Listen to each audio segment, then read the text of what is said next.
Okay,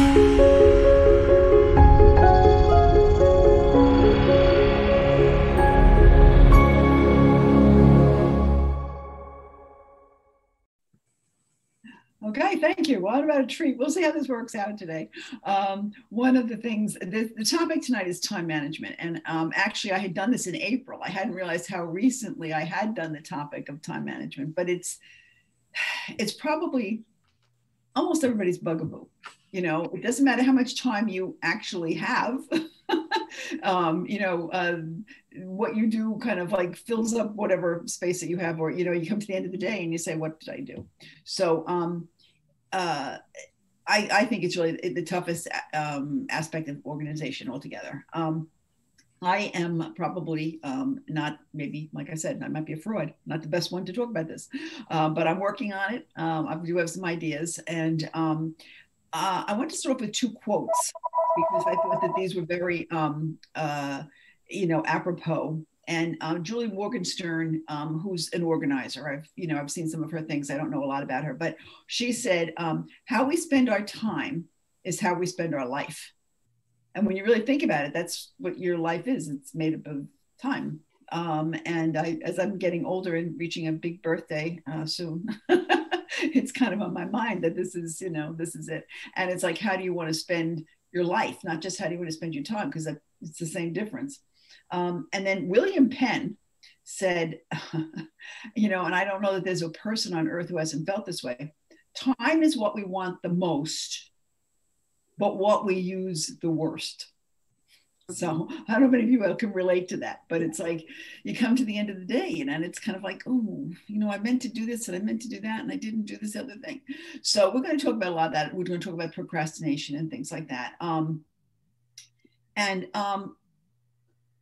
I think everybody feels that they could be living their life like more effectively than they are. I'm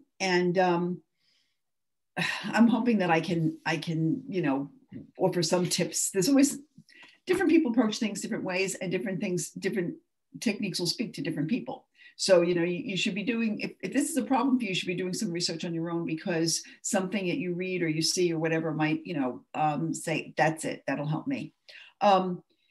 Anyway, we're in the middle of a pandemic. And I think there's probably a lot of us who felt like, oh, if we only had the time to do this. And now that you're in a pandemic, yes, you do have the time, because for some of us, especially people like me who are retired, it's like, you're home all day, right? You can't go, you don't want to go out and can't have lunch with your friends. You're not doing much shopping, if any. And, you're not doing any socializing unless you're outside someplace, but it's getting a little chilly for that. And you still find that you're not doing the things that you want to do, that you have to do. We're going to talk about some tools, like the to-do list, the calendar, a schedule, timer, checklists, job jar. But I also want to make a plea, for guilty pleasures. So with all this scheduling and everything else, life should not be a complete grind. And sometimes what we need to do is like to schedule something fun, or something that, something that gives us pleasure and that we can enjoy in every day that we have. So we'll, kind of get to that. That's very personal for everybody. Like, sitting down with a cup of tea and a book is good for somebody. Playing Mahjong might be good for somebody else. Now you have to play Mahjong online or something, but, so everybody has their own thing.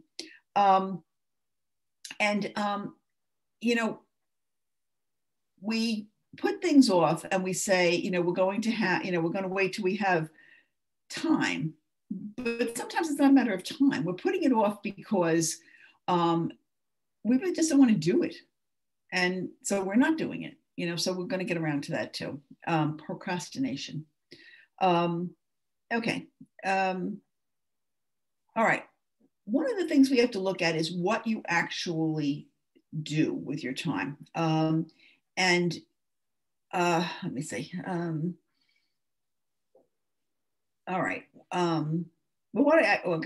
Let's see. I'm losing myself in my notes here. If you want to have more time for yourself and more time for the things that you like to do and not feel guilty at the end of every day, One of the things you have to do is be more efficient about the time that you are using.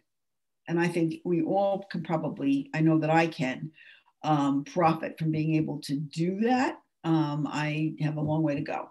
And the other thing is to eliminate things that we really don't want to do and don't have to do.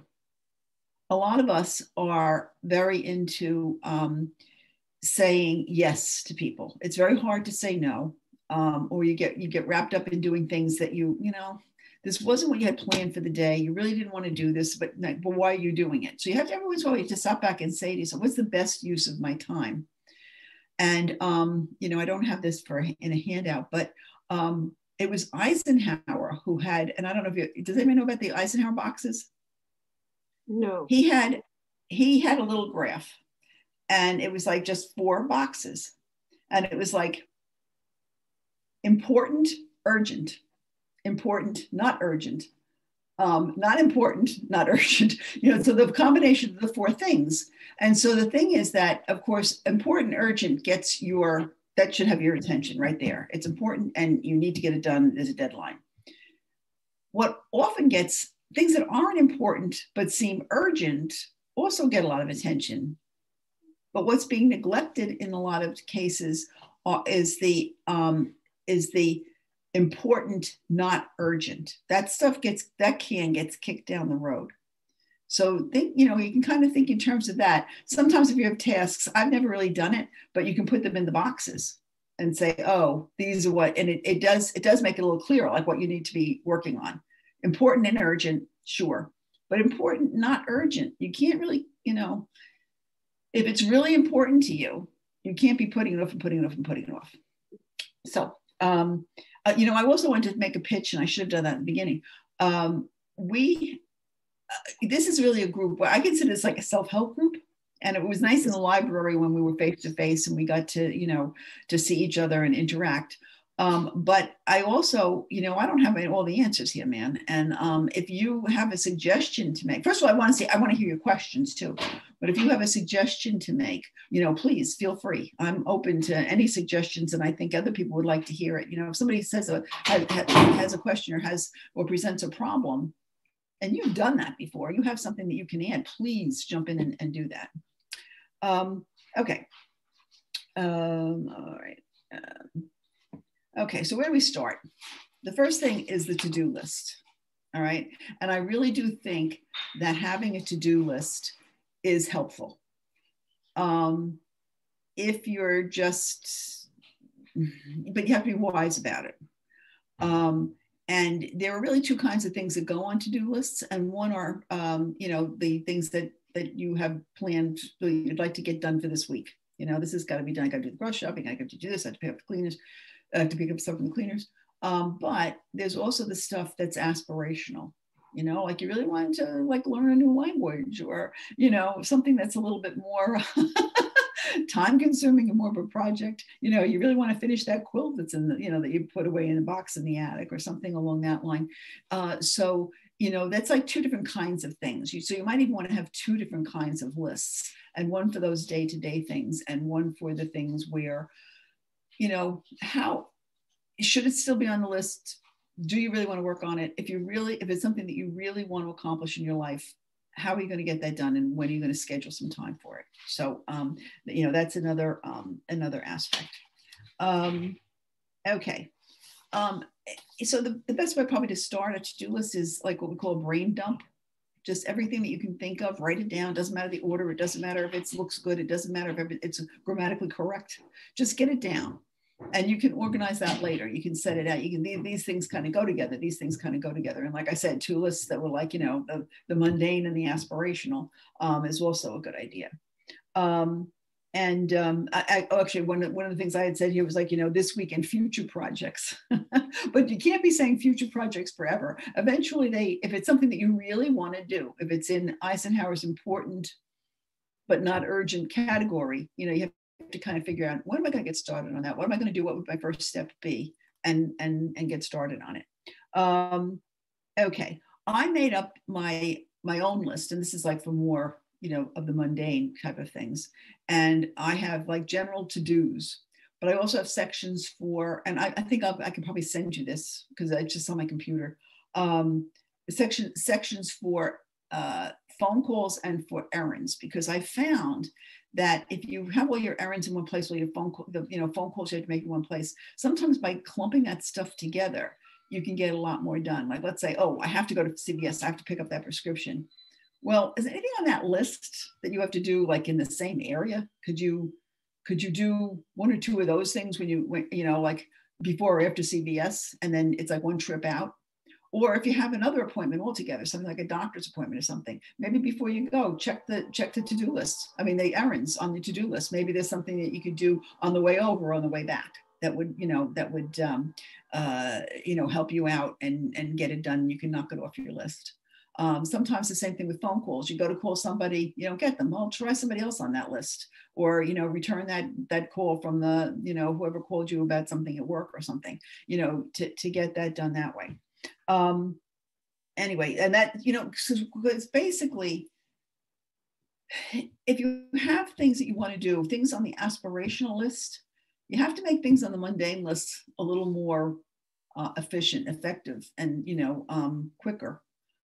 The other thing to do to make more time is to say no, which is hard to do, but that's something that do I really need? First of all, do I really need to do this? Is it something that I just do every week out of habit? But maybe every other week is fine, or something along that line where it doesn't have to be done as often, or it doesn't have to be done at all, or like, why am I doing this? And that will give you more time in your life. Okay. All right, so you've got your to-do list. Now you need a calendar. And they have one calendar. Now, I don't think that most of the people in this group don't have like a lot of young kids that they have to worry about.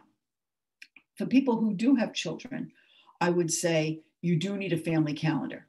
You do need one place where everybody can put stuff on that calendar. And every time something comes in from school with an event, even like whether it's, pizza day or something, I'd put it on the calendar, because, you need a calendar with really big boxes, but get it in there. I mean, some people go as far as to color code each person, so this one's in green and this one's in blue. And so it's easy to see like who's busy when, if it's all color coded, but that may be a little bit much for most of us. But if you don't have young children, a calendar, a family calendar is not as important. Put it all in one place. If you're working, it doesn't help to have like your work calendar and your social calendar, or your family calendar, because if there's a conflict, you don't see it. So you think you've got this big meeting or conference to go to, but it's also, your son's, second grade concert or something. And, you can't miss that either. So if you put it all on one calendar, you wind up knowing what's conflicting with what and how you're going to take care of that. And, to do what you can do about it. Because who wants to, disappoint people, or have to give away your tickets for something that because something else is at the same time and you didn't realize it. So one calendar. My husband and I, of course, don't have a family calendar because our kids are gone out of the house. But on Sundays, we sit down. I put everything on my phone. That's easy for a lot of people because you usually have a phone with you. So if you're at the hairdresser or if you're at the doctor's office or whatever, you can put it right in your appointments right in your phone. Some people don't like that. That's fine. Some people I have friends who carry around these little paper calendars. Whatever works for you, as long as it's one calendar. But John and I sit down on Sundays and we tell each other what we have during the week. Now, during the pandemic, there isn't a heck of a lot of things going on. But still, it's good for us to know, because, that might mean dinner has to be earlier or later, or or it's the other one's not going to be available because of this thing. So it's just very handy to, check in with your significant other to plan those things. But one calendar, I can't say it enough. People who have two calendars, it can be a real problem. I loved it when I had my Palm Pilot, now gone the way of the Dodo, of course, because if it's technology that you like, it's where I could plug it in all day long at work. I would put in everything that came up, every kind of an appointment, whatever that came up, I put it in my calendar or my contacts or what was the other thing? Oh, or my calendar contacts or something else anyway. And I would, keep track of things. And then when I was going home, I could just sync it into the Palm Pilot and I was good. Then they came out with Blackberries, and Blackberries they were phones that were also PDAs. And but the problem was that the district wouldn't let you do that because they didn't want anything internet connected that would be connecting to something else that would screw up the whole computer system for the whole school district. So I had to go. I thought, I'll get the BlackBerry then, because I knew the district was allowing Blackberries for the administrators, but I wasn't an administrator, so I couldn't have a BlackBerry that could connect to the phone. So I had to copy everything into my phone every day from my office calendar. But it really just is helpful to have everything in one place. Okay. All right. All right. Just one more thing about the family calendar. Whenever anything comes in, like from school, it's really helpful to especially like in the beginning of the year. Sometimes you have everything. You have every holiday. You have every half day. You have all this stuff, and that list of things kind of can get lost very easily. But so you sit down with the calendar, and you put it on, put everything that you have on there, so that you're not surprised.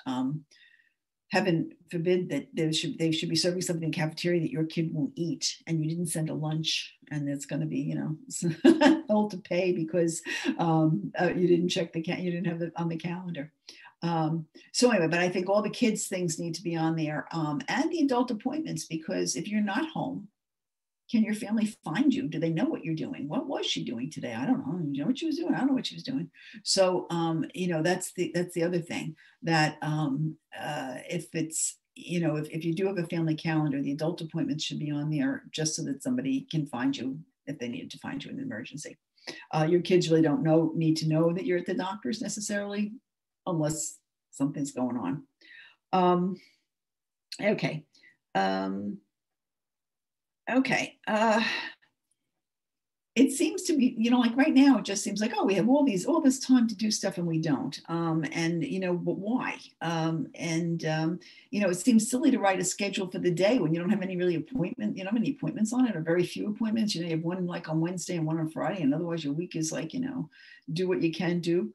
But Gretchen Rubin, who's one of my favorite authors, has a saying, she says it repeatedly, that things that can be done at any time often get done at no time, because it's always something that, tomorrow or the day after, or, whatever. And you do it whenever it's, whenever you think you can get it in. But, it's better to try to schedule things. So my suggestion is to have some kind of a schedule. Now, most of us are creatures of habit. I've talked about, morning routines and evening routines a lot in this group, but so you don't have to put in, shower and have breakfast and whatever. It doesn't have to go on your schedule, but you might block off an hour like morning routines or something like that. And then, put in any appointments that you have. This is the good to do the night before. Put in any appointments that you have, and then add a couple of things. You don't have to book up your whole day. Add a couple of things from your to-do list with the real intention that I'm going to knock these off. Something that's, kind of time limited, and figure out how much time, put it on there. And also schedule something pleasant, a little treat for yourself. It doesn't have to be expensive. You're going to watch the next episode of something you've been streaming, or you want to read, 3 chapters in this book, or, whatever, but just block off some time, for yourself to do something nice. Also make sure if you have anybody coming to the house, that's on there. I wrote down here, be prepared to eat some frogs. I don't know if any of you are familiar with this expression, but the idea is this. is that eating a frog is not actually something that you really would love to do. But it might be good to do it first thing and get it out of the way so it's not hanging over your head all day. So if you have a frog on your schedule, like I have to do this and I have to do it by tomorrow and I have to get it, like put it on your schedule for early in the day, get it done. Just, and then think of how great you'll feel once that's done and out of the way. You ate your frog for the day. Then you don't have to worry about a frog until tomorrow morning. Um, I don't know who made up that expression, but I love that expression, eat a frog. And the other thing a schedule sometimes does, although we'll talk about the other thing about a time log, but a schedule sometimes will help you, even if you don't go to the extent of making a time log. Where did the day go? And you can look back, and sometimes it's very helpful because you'll see a few things where you really did accomplish something. But sometimes by the end of the day, we forget what we've done. So it's very helpful to look at what you've done and to say, yeah, I did get some things done. Give myself a little, gold star here for that. Okay. And then at the end of the day, rather than, don't try to make your schedule in the morning. You can certainly add to your schedule whenever you want during a day, but it's better if you're going to go the schedule route, whether you have a planner or whether you just print out a paper or whether you just take a notebook and write down, some times in it. It's good to plan for the next day. So, you check your calendar, you see what you've got on, and what you need to, those things that you have to do. Like, you got the doctor, you got you have, the electrician coming to the house, you have whatever you have, and then put in some things from your to-do list that will fit in with that day's schedule, and a treat for yourself. But do it, like, if you can, the night before. And you might find that actually you begin to appreciate a little more structure to your day. I am not very good about this. This is something that's, I'm going to be working on, but I think that, even if you're not filling up, you don't have to fill up every 15-minute period, but, just to make sure that, like, you're doing a couple things in the morning, a couple things in the afternoon, you're knocking some things off this list and you're feeling good about yourself. Okay. The other side, a time log. Now, for people who are really having a hard time with how do I spend my time, a time log can be very valuable. It really is a pain in the neck, but you can do it. At the end of every half hour during the day, you could have like a buzz on your phone to go off or something every half hour. Write down what you did in the last half hour. And sometimes it's like, oh, Facebook, that was an awful lot of Facebook, or, there may be things that you're doing that, aren't terrifically important to you. And it kind of hits home. If you make a time log, you also begin to understand how much time some things take, things that you need to do, want to do, if you do a time log. Okay. Oh, back to something about a schedule that I forgot to mention. Slop time. Anything, sometimes we'll say, okay, the doctor's appointment, that'll be 45 minutes or whatever, but, how long is it going to take you to get over to the doctor? How long is it going to take you to get back? Or if you have a project that you're doing, if you have to haul stuff out to do the project and then clean up a mess and put stuff away at the end of a project, that's time. And it's legitimate time. Like, you can't do the project unless you're setting your materials out, unless you're packing up at the end. So what you should be doing is thinking about, like the slop time. Don't try to overschedule yourself so that there's no time to, you can't have, do the weekly supermarket like on the way home from the doctor's. If you like, it may not all fit in there. You have to kind of allow for how far away is the doctor, how long does it usually take me, and will I be able to fit this in? Otherwise, you make yourself absolutely crazy.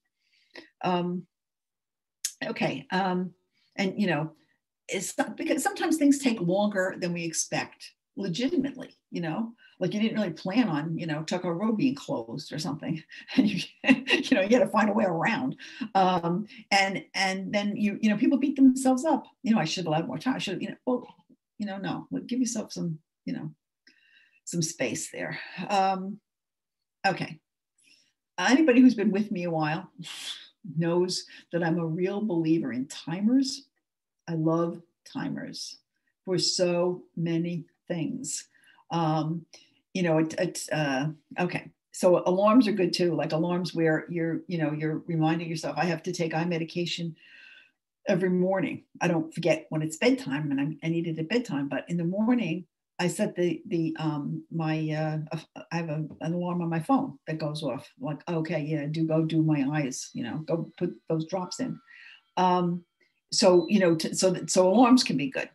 Timers they're good for timing what you're doing sometimes, because sometimes you think, oh, this is going to take forever. And if you actually sat down and, timed it, like maybe emptying the dishwasher, I don't know, people with me know this, they've heard this before, might only take like 3 minutes or 4 minutes, or making your bed only might take 3 minutes or 4 minutes. But it's like, oh, I'm going to do that. I'm not going to do that now. It's going to take too long. And if you really know that it's only going to take however many minutes, sometimes you can knock that off.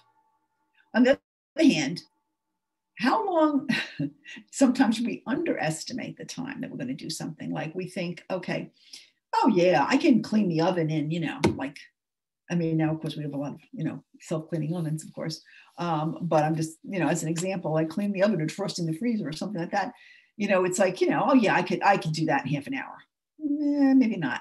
But if you've timed it and you have a realistic idea of how long it takes to clean the chandelier, or how long it takes to do, iron these, drapes or something, then you're really better prepared, and you cut yourself enough slack there.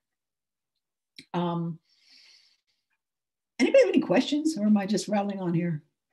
Feel free to chime in. Yeah, I had one. Oh, you go first. Okay.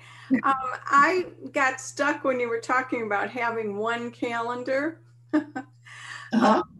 because I use a digital calendar to keep track of like my Zoom meetings. When the emails come and it says add to calendar, that's the easiest way by far to get on than it is to on for emails. But when I moved and all these things happened, I went back to the paper calendar because that's what I'm most familiar with. So right now we're in the middle of the pandemic, right? And I'm not doing that many things. So it's easy to keep a paper calendar, but I'm thinking tomorrow I'm going to a new chiropractor and she's going to want to make an appointment. And I'm not, I have to take a picture of my paper calendar. I don't know how to move past this. I'm afraid to go digital because I'm a visual person and I like looking at things like week long, month long, and I like it all right there. I mean, do you have any suggestions or strategies? Yeah. Well, first of all, that's not a bad, like when I worked with children, because I was a school psychologist, I worked with children on organizing things. I always suggested a wall calendar for their room so that they could actually visually see, like, oh, that test is on Friday, today's Wednesday, like they would have, because that's it, it's kind of like, rather than looking at one day at a time, they're looking at the week or the month or whatever, and they have kind of an idea of, the book reports due, or the science project is due, so that there is definitely a value to that. The thing is that it is also good to be able to have your schedule with you, like your calendar with you for things that come up, like, you meet a friend unexpectedly and, oh, let's have lunch on Tuesday or something, not of course in a pandemic, but, eventually we will be able to do that again. So there is, do you have an iPhone or an Android? Yeah, I have an iPhone. I'm not good with scheduling things on that iPhone, Like the only way. No, I know. I mean, and the thing is, I was just going to say the only way out of it seems to be to take my paper calendar and enter everything into the phone, which is such a job. Can I just throw in the way because I'm not good with the phone so much. So I have I have a small pocket calendar. And then when I'm home, I put it into the bigger calendar that's in the kitchen at all times. So the small one for, from going and making appointments and stuff, and then I transfer it. And I actually just started the color coding business so that Andy's, highlighted with one color and I'm highlighted on the main calendar in another. It's really helpful. Mm-hmm. Yeah, it can be, as and like I said, especially with a family, like if you've got a couple of kids and trying to keep everybody's schedule straight, different colors do, because it pops out like, who has what on what day. But yeah, and I think that's a good thing. They do. So, I mean, like, I know Gloria was a teacher too. I don't know if you still get your calendar from the union, like, we would have these, and my friends who was New York City principals had the same thing. They always have the paper calendar with them, and I never have used it really. I just use the phone, but it is a I'm sure that you can probably find them online or in a stationery or store or something like that. Where you're seeing like I think it opens probably up to a month, right? When you open it up. I have Gloria, the small one I have, it's a little bit bigger than what we got from the teachers union. And it's at a glance. So I just get a replacement for the dates, and you can get it at Staples or Huntley or somewhere. And it's an old habit, but I find it's easier to keep that rather. I have some aversion to the phone. To me, it's also, it's hard, it's complicated, but I suppose once I do it, it wouldn't be. Yeah, it's not really so tough. But the thing is that as long as you would be willing to, I mean, like I know what you were saying about taking a picture of your calendar at home for your phone, and then you'd know when you went to the doctor's office. That's what Beverly was saying. That certainly could work. But like then you have to get a card from them or whatever, and remember to put it on your phone, put it on your calendar at home, whereas if you had it on a calendar in your pocketbook and then like once a week or whatever, you could transfer that information, that might work better. I don't know, but it's everybody functions differently, and everybody can be more things work better for different people in different ways. I'm not saying everybody has to use their phone. I'm saying that's what I use and it's good. All I'm saying is you should have one place where you're putting everything, because, if you go to put something on your calendar from the calendar you have in your pocketbook, and then you say, oh my goodness, that's not a good time for me, then you can call that person back and change your appointment or change whatever's going on. But if it's not all in one place, you can go blithely along with, Tuesday at 3 on your wall calendar is this thing, and Tuesday at 3 on the calendar in your handbag is a completely different thing. So, that's all that I'm suggesting, is that all your information needs to be kind of in one place. However you do it, I'm not saying it's got to be this way or that way, but however you do it, it should be in one place. So, we have a couple of questions in the chat or comments. So Angie says she thinks paper is best because you don't know when your device will give out. And she also said a doctor told her to buy a week at a glance organizer. So, and then Muna has a question after. Okay. All right. So what are your thoughts on the sure. Yeah. Well, I mean, like I'm saying, it's really a very personal thing. Okay. On the what? The week at a glance? Yes. Yeah, I think that's fine. Like if that's, I think it's, like I know what I like, and I like being able to put everything in my phone because I pretty much have my phone with me most of the time. And, that works for me. But I think that, whatever you're comfortable with, it's really my biggest caveat is like, just have it all in one place, because it is so easy to tell this person, oh yeah, that's a fine time. And the other person, you're looking at a different calendar and you tell them, oh, that's a fine time, but it's the same time. That's not going to work. So, that's all pretty much that I'm saying. It's just to be like, just one place. So, yeah. And what was, you said you had another question too? Muna has a question, so she's going to ask it verbally. Hello, hi, how are you doing? Thank you for your kind Hi. time. Thank you for giving us the time for this important topic. Well, I have a problem. You said that you worked as a psychological thing with the children, with the kids. And I have a problem. Yeah. I never been organized in my life. I tried at the beginning of every year. I started very energetic. I want encouraged, and I catch a paper and I start planning and doing, and that passion goes after the second month of the year to finish anything what I started. And for example, I have for example 5 notebooks. I have, for example, mathematics and English courses, and I write private things.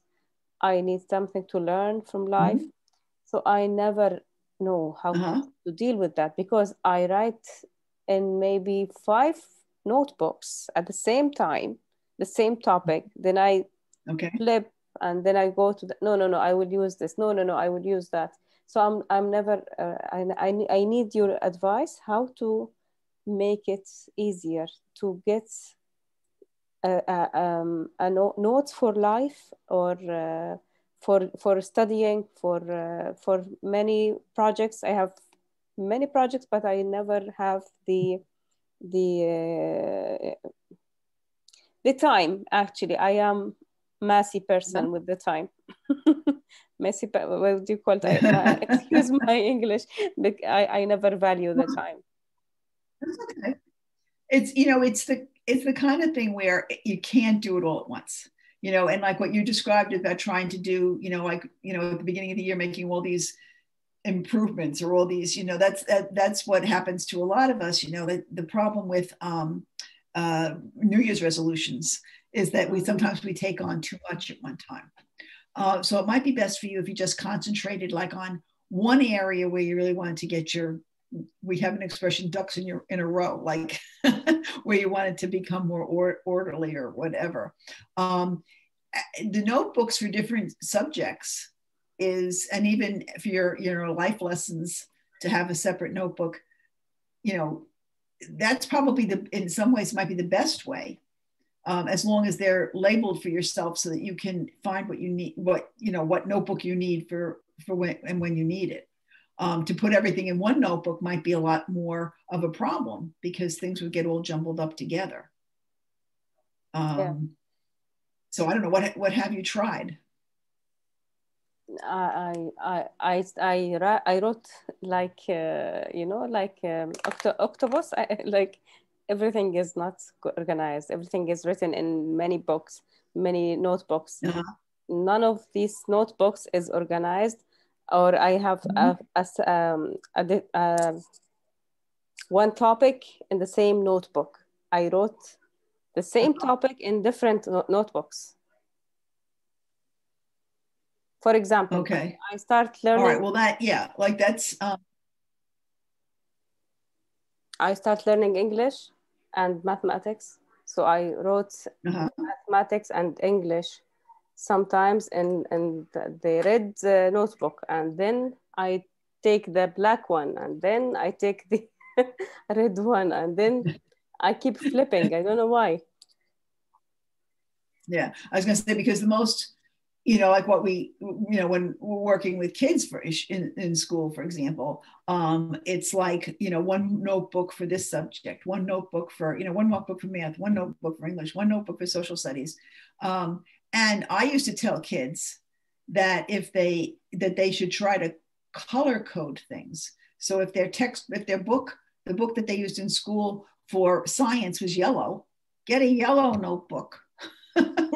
So that you could tie them together, so that like science is like yellow, like, and if you have a folder for the papers that the teacher gives you, like yellow, and then like maybe math was green, or so that they could kind of keep that stuff separate. But sometimes you can even get one notebook with like sections, So, yeah. But the only thing is then sometimes you fill up the section before you know, and you need another notebook because you filled up the section. But, you know, like there's 3 subject notebooks and 5 subject notebooks where there's a divider. So you can put, you know, 1 subject in one section, 1 subject in another section, you know, and handle it that way.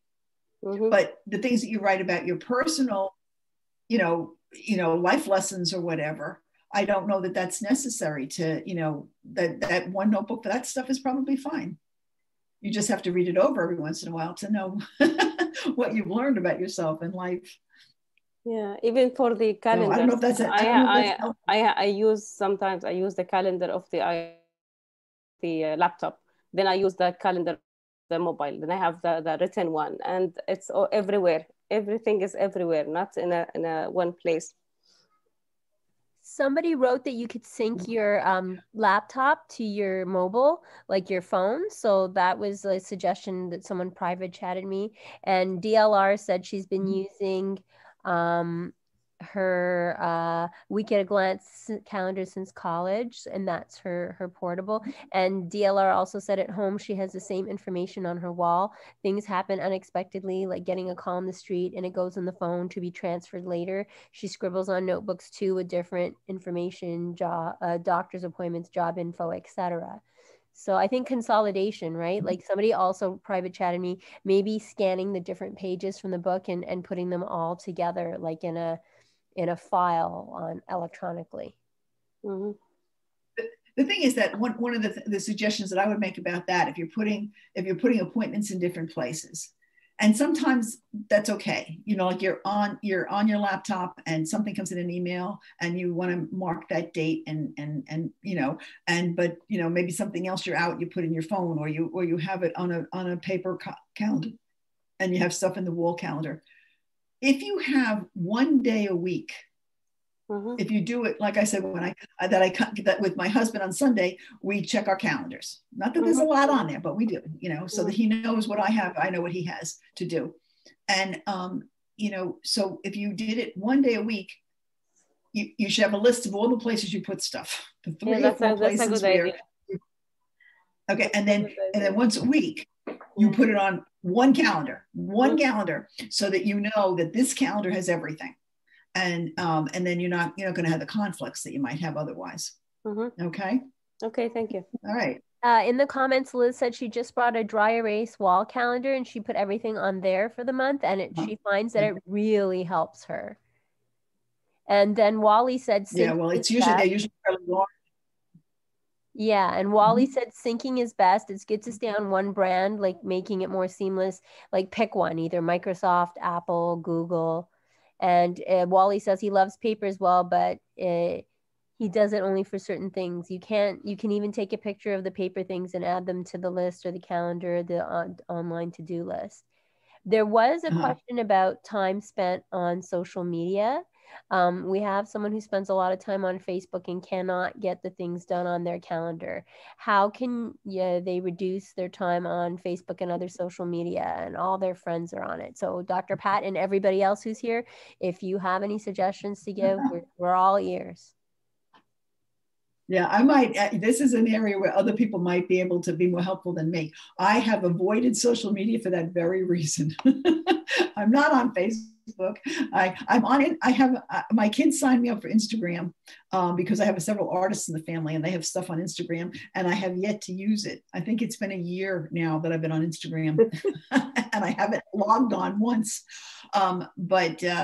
You know, so I know that can be a terrible sign. Listen, I find that and one of the reasons I haven't been on social media is because my email, I get so much email that it takes a lot of time. And I try very hard just to, you know, like delete when I can. But, you know, and I've also been trying to unsubscribe now to like things on email.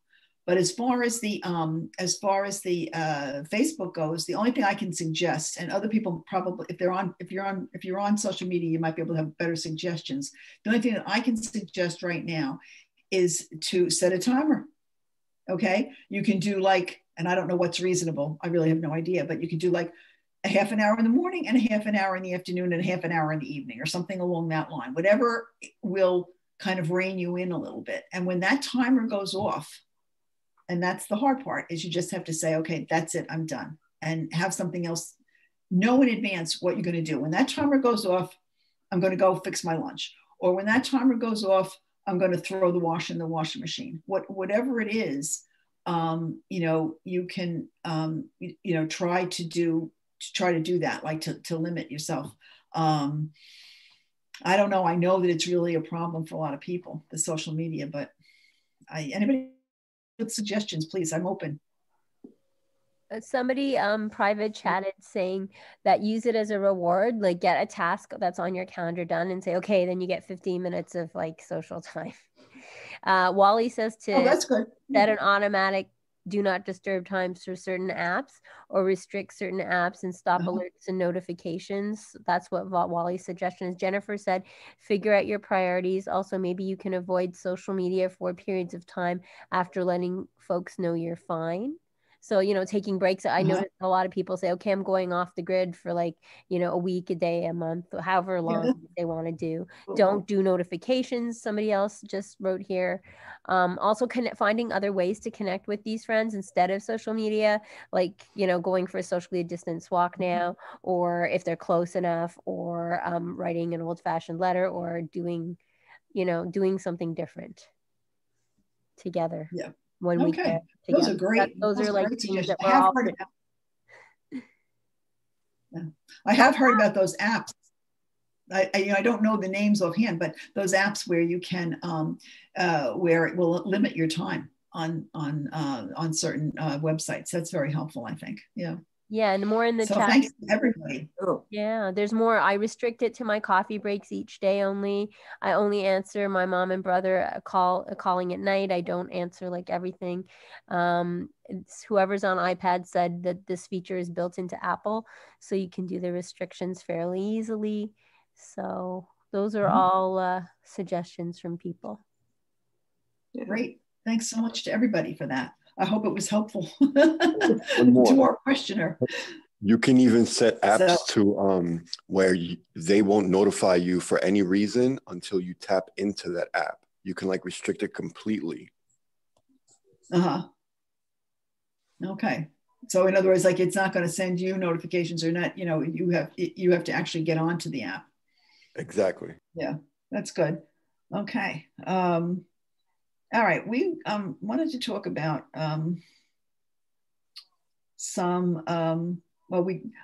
about procrastination, and actually, in some ways, how timers can help you with this.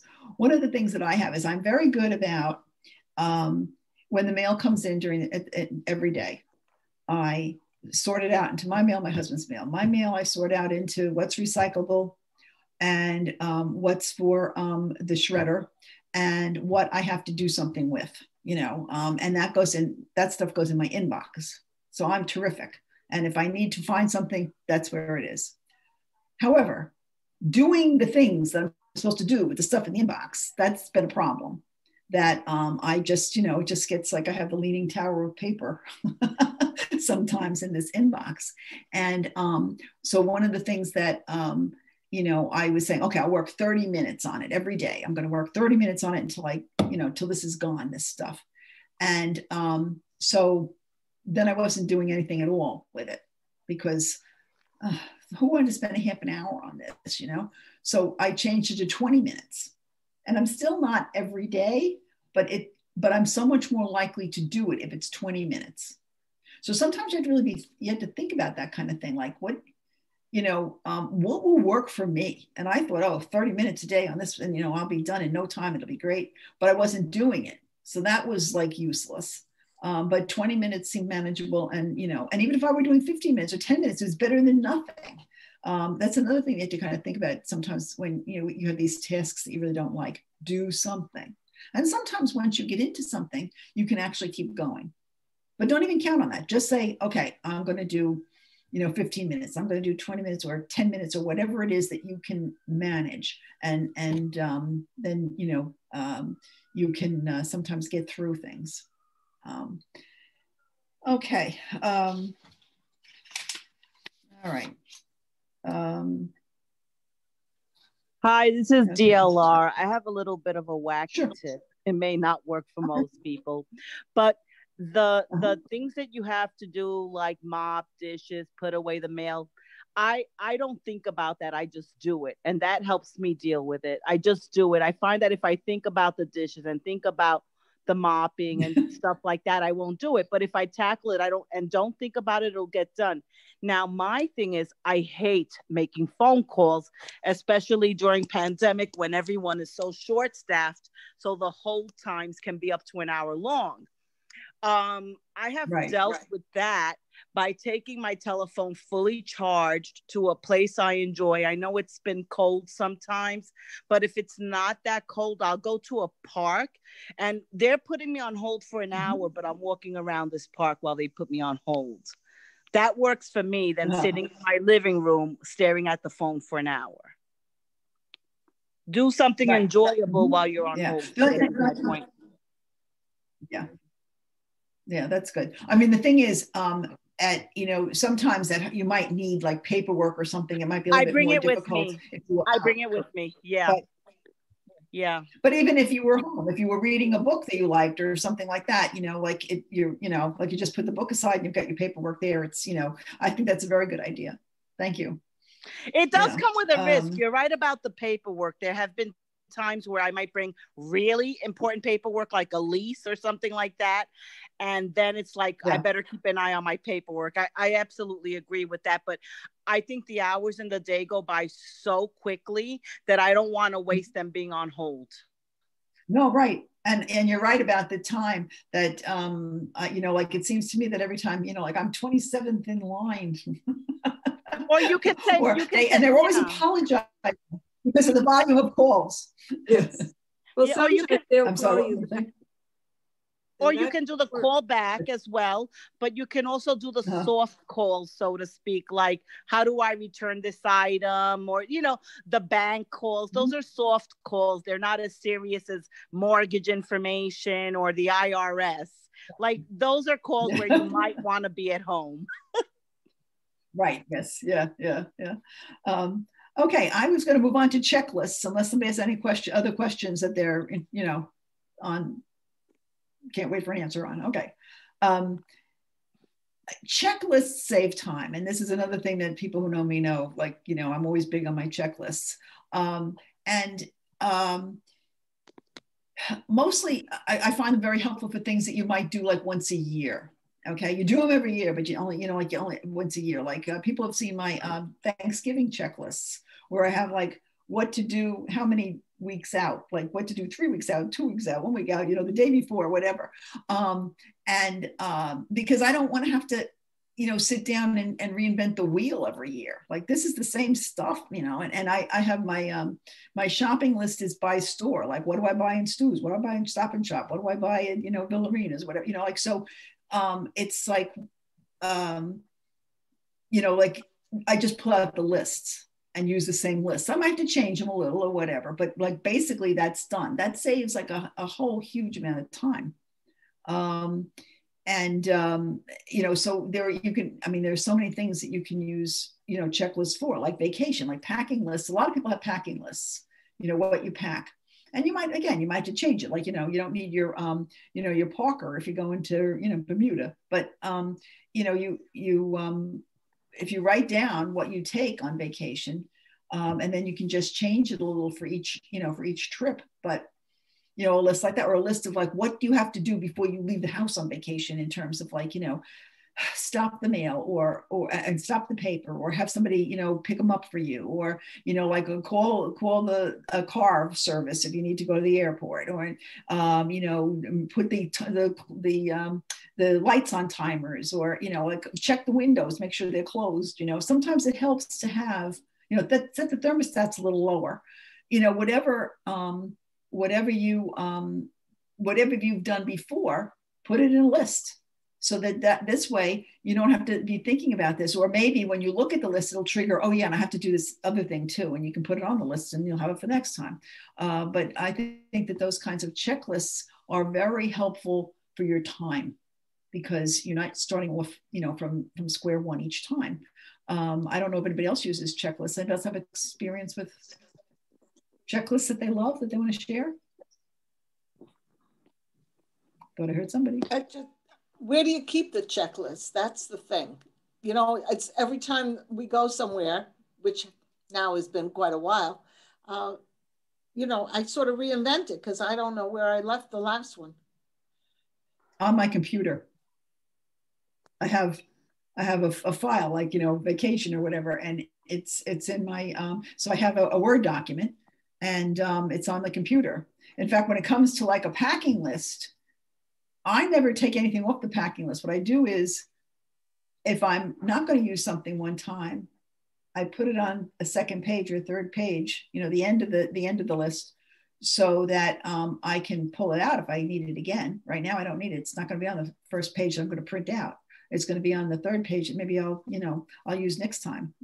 So I can go through the stuff and figure out what I need and what I don't need.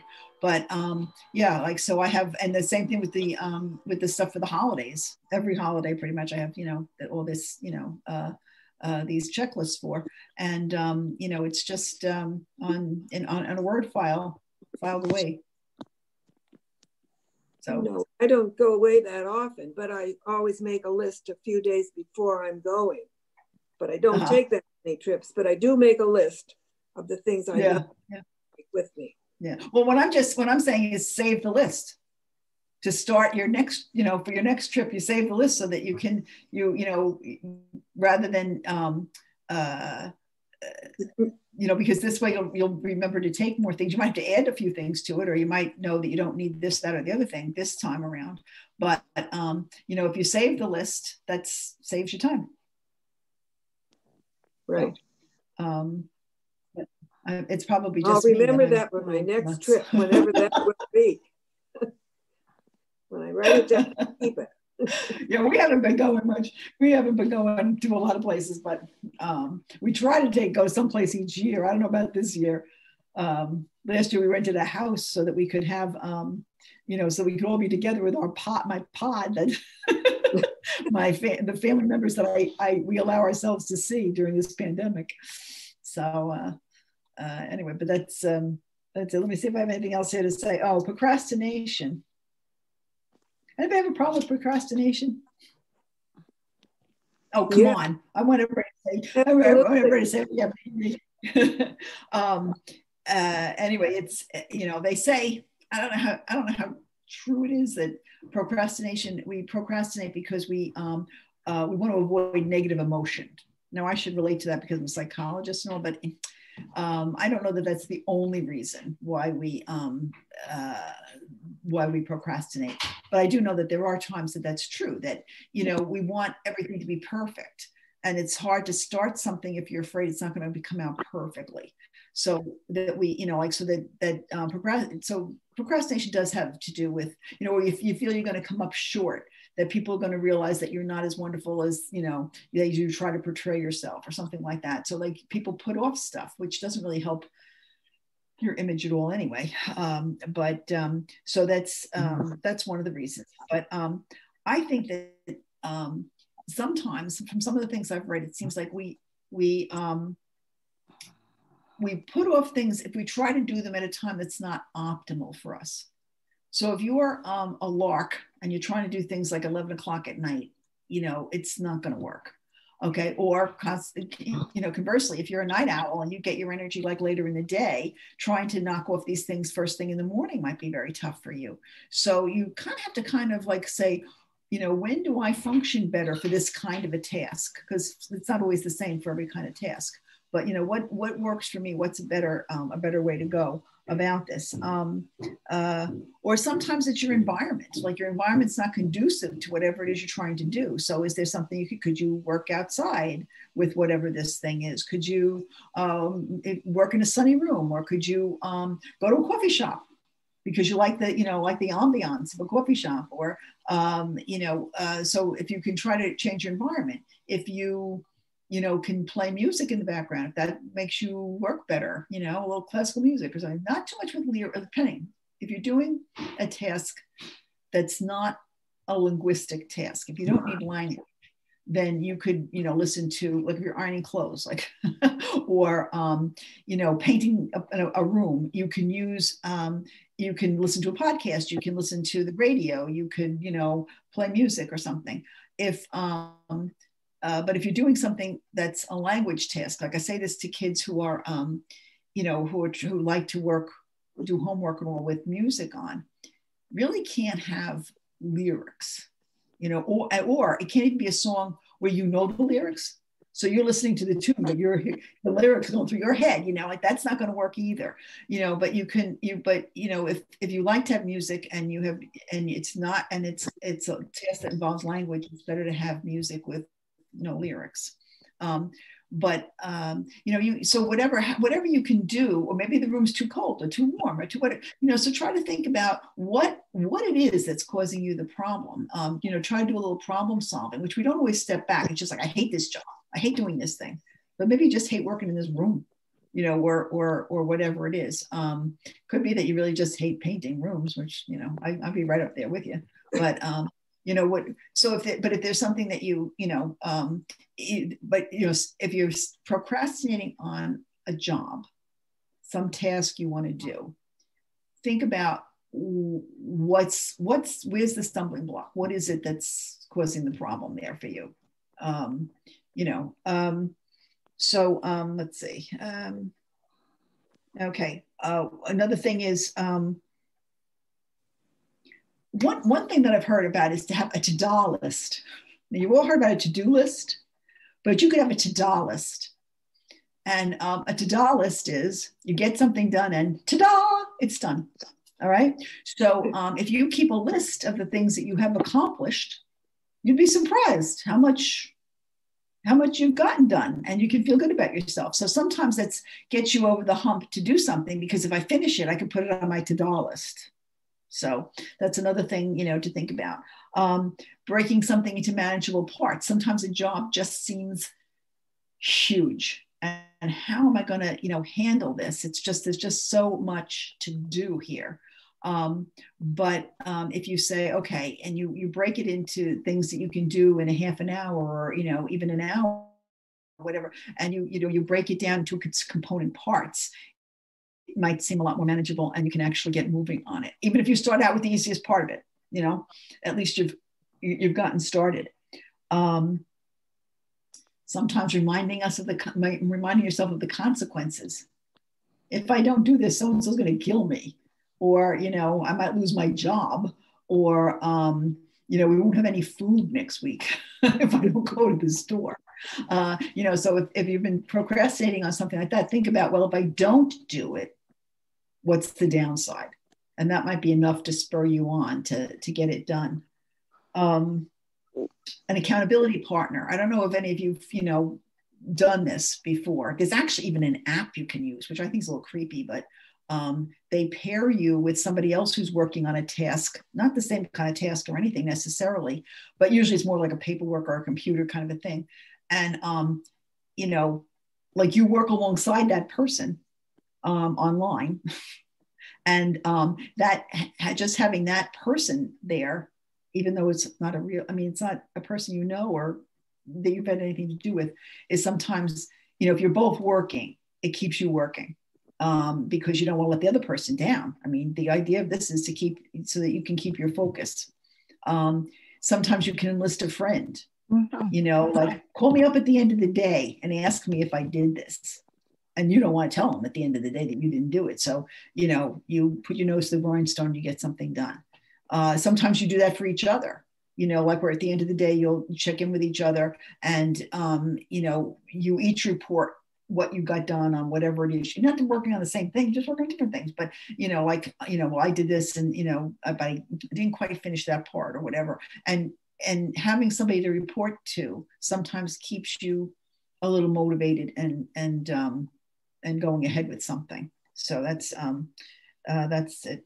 One of the things that I think is very interesting, but I think it's something that's quite helpful.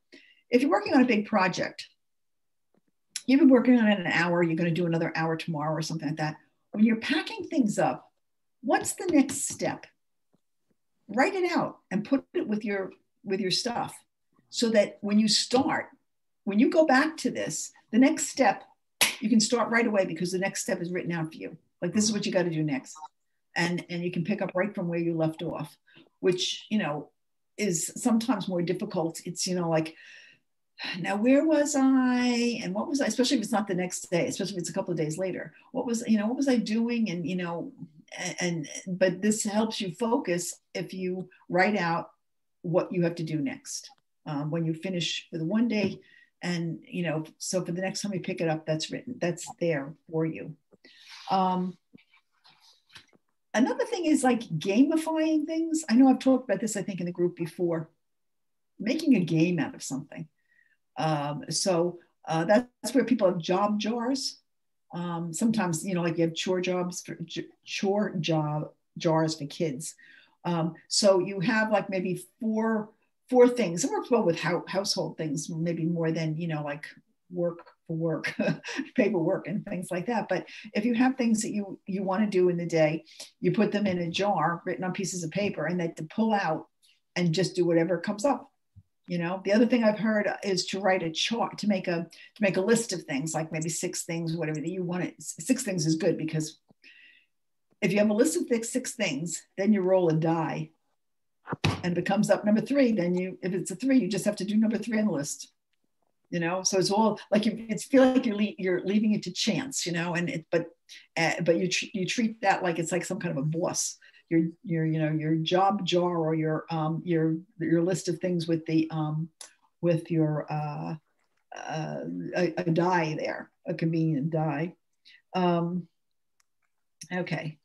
And the other thing is sometimes just the timer, you know, like to have even 5 minutes or 10 minutes or 15 minutes on some task that you just loathe. And when it's up, you don't have to do any more. If you like doing more, that's fine, but you don't have to do any more. You give yourself permission to like, let it go for now.